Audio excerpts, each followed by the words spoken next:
கூடியிருக்கிற யாவரையும் ஆண்டவராகிய இயேசு கிறிஸ்துவின் நாமத்தினாலே வாழ்த்து வரவேற்றுக் கொள்கிறோம். சங்கீதங்களின் புத்தகம் 89வது அதிகாரம் 38வது வசனத்தை ஒருவர் வாசிப்போம். சங்கீதங்களின் புத்தகம் 89வது அதிகாரம் 38வது வசனத்தை ஒருவர் வாசிப்போம்.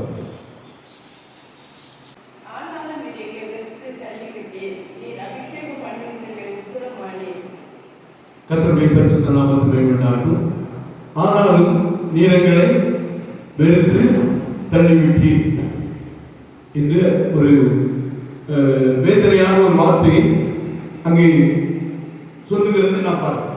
ஒரு தேவனுடைய மனிதன், தேவனால் அபிஷேகம் பண்ணப்பட்ட ஒரு மனிதன் விதமாய் சொல்லுகிற ஒரு வார்த்தையை நான் பார்த்தேன்.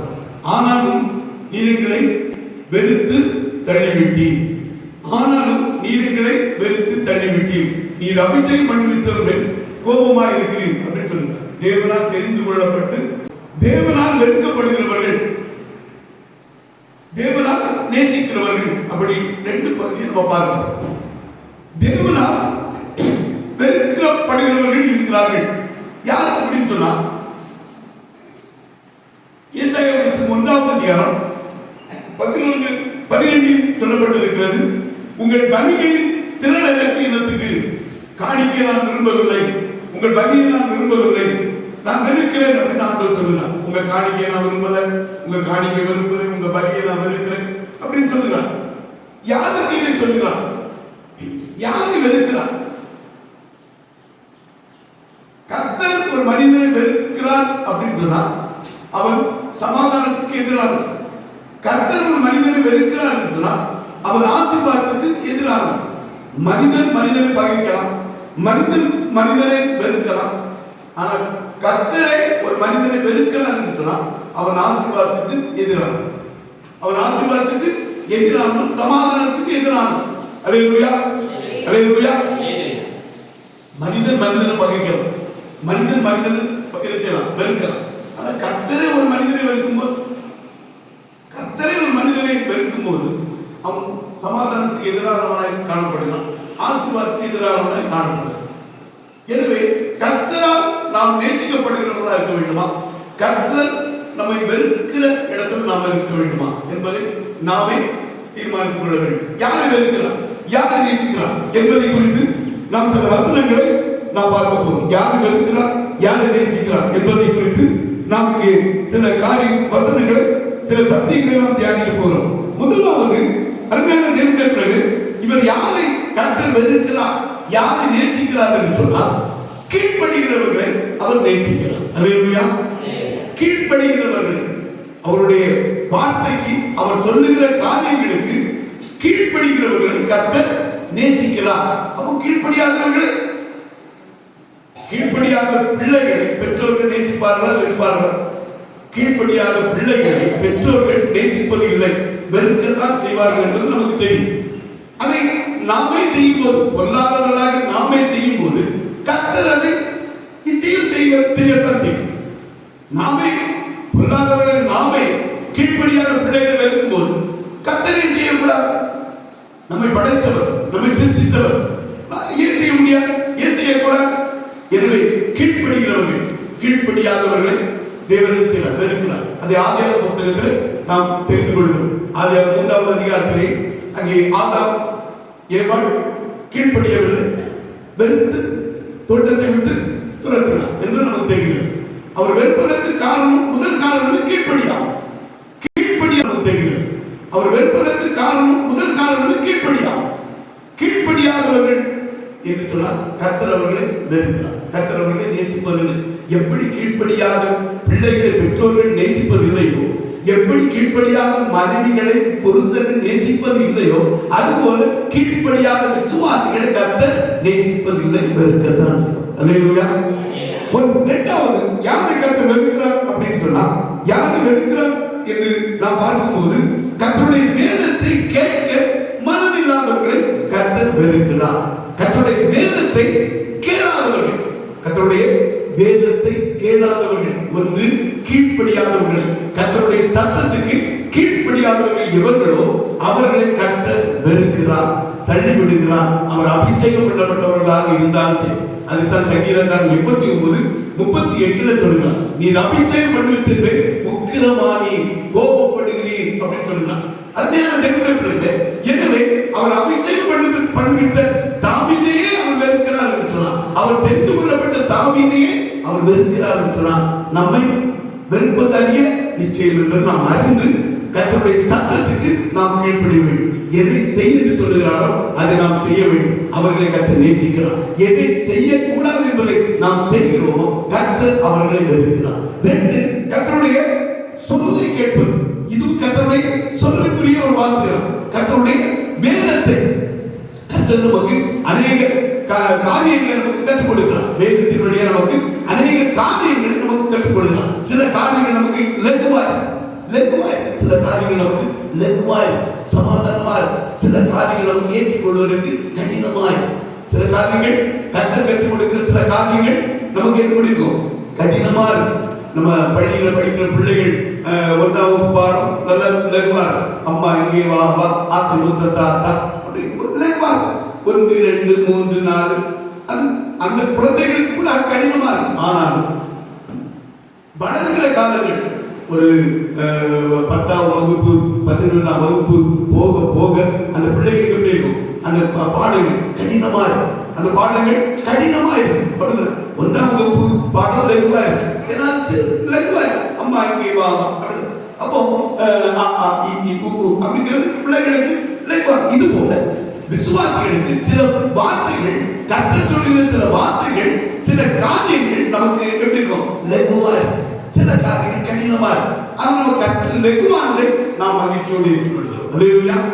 லகுவா இருக்கணும்னா நமக்கு சமாதானமா பரவாயில்ல, இது நமக்கு ஏற்றுக்கொள்ளுகிற ஒரு காரியமா இருக்கிறது சொல்லி நாம் அதை ஏற்றுக்கொள்கிறோம். சில காரியங்கள் கடினமா இருக்கும்போது நாம் அதை செய்வதில்லை, அதை மகிழ்ச்சியும் வெறுக்கிறோம். அப்படியான அருமையான தேவனுடைய பிள்ளை, வேதத்தை வெறுக்க மனதில்லாதவர்கள், வேதத்தை கேட்க விருப்பம் இல்லாதவர்கள் என்று ஏசாயா 5வது அதிகாரம் 24வது வசனம் சொல்லுகிறது.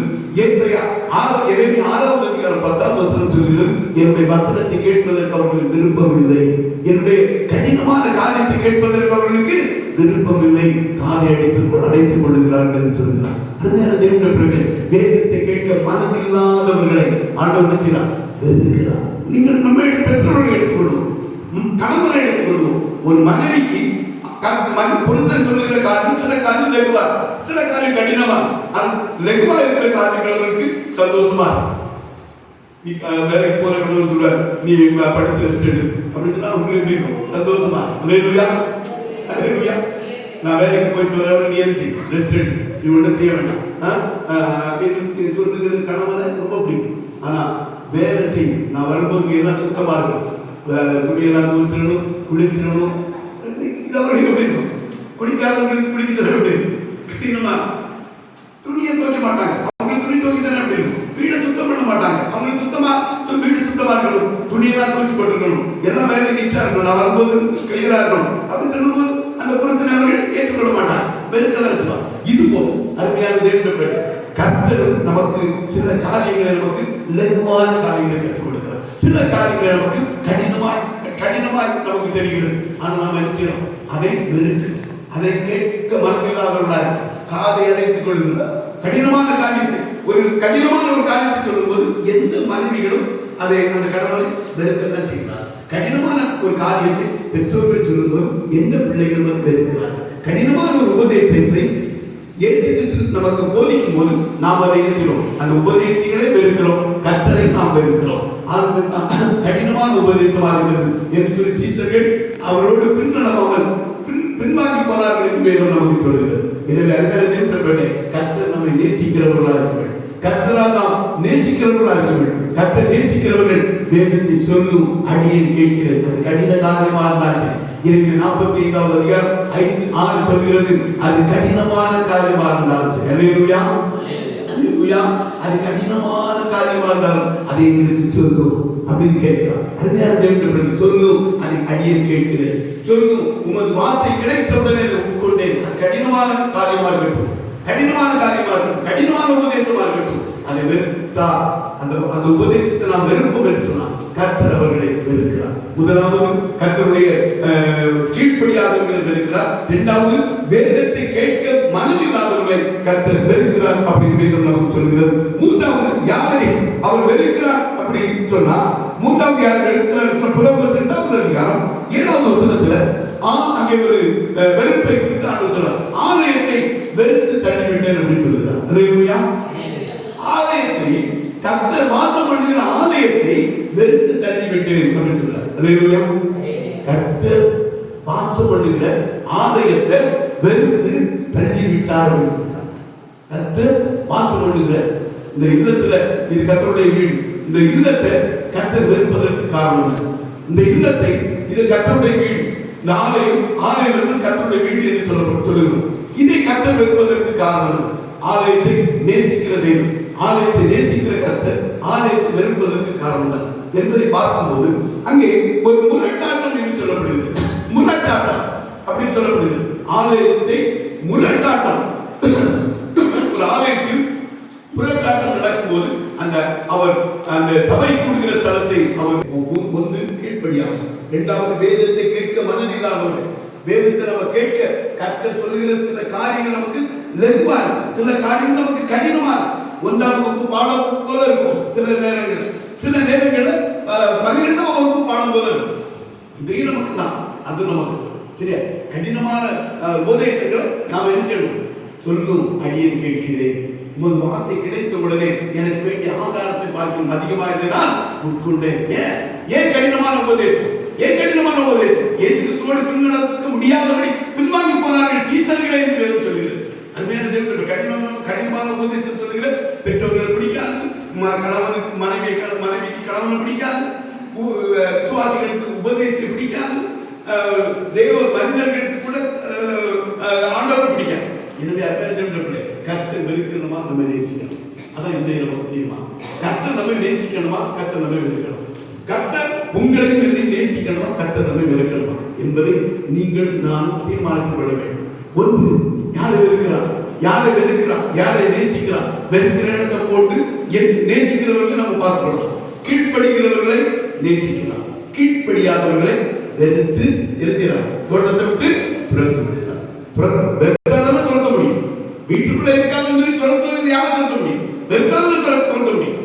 உங்களுக்கு என்ன பிடிக்கல அப்படின்னா, என்ன வெறுத்தாலும் என்ன வீட்டு வெளியே போய் சொல்ல முடியும். அதுக்குள்ள கிரியை செய்தாலும் என்ன வெளியே போய் சொல்ல முடியும். அதுதான் கர்த்தரை செய்கிறார். அருமையான தேவனுடைய கீழ்ப்படியாதவர்கள் தேவனுடைய கோபாக்கினவர்கள் என்று வெறுக்க மட்டுமல்ல, அவரை மனிதன் பாய்க்கலாம், நம்மை ஒரு மனிதன் பாய்க்கலாம், நீங்க ஒரு மனிதன் பாய்க்கலாம். ஆனா கர்த்தர் ஒரு மனிதனை பகைத்தார், கர்த்தர் ஒரு மனிதனை வெறுத்தார், கர்த்தர் ஒரு மனிதனை நேசிக்க மறந்தார். அவன் சமாதானத்துக்கு எதிரானவனாய் தள்ளப்படுகிறான், ஆசீர்வாதத்துக்கு எதிரானவனாய் அவன் காணப்படுகிறான் என்பதை வேதம் திட்டமாய் நமக்கு சொல்கிறது. ஒன்று கீழ்ப்படியாம், 2 வேதத்துக்கு காதை அடைத்துக் கொள்கிறோம். வேதத்தை கேட்க விருப்பமில்லாதவர்கள் அவர்களை கர்த்தர் வெறுக்கிறார். சிறிய காரியமானாலும் பெரிய காரியமானாலும் சொல்லும் அங்கே கேட்கிறோம். அது சிறிய காரியமா இருக்கட்டும், அது வெகு 1ஆம் வகுப்பு பாடம் ஒன்றா இருக்கட்டும், அது 12ஆம் வகுப்பு பாடம் ஒன்றா இருக்கட்டும், அதுவும் எங்களுக்கு வேணும், இதுவும் எங்களுக்கு வேணும். அப்பதான் நம்ம உயர்ந்த நிலையில் போக முடியும். அல்லேலூயா. கடினமான இடுப்பின் மேல் வருத்தமான அப்படின்னு சங்கீதம் 66 அதிகாரம் 10-11 நம்ம வாசித்தோம். வெளியே புடமிடுகிறது ஒரு புடமிட்டு இடுப்புகளின் மேல் வருத்தமான பாரத்தை வைத்து மனிதன் எங்கள் தலைமையில் இருப்பவர்கள் கடினமான நடத்துதல், செழிப்பான இடத்துக்கு கர்த்தரோட கொண்டு போனா இந்த இடத்தை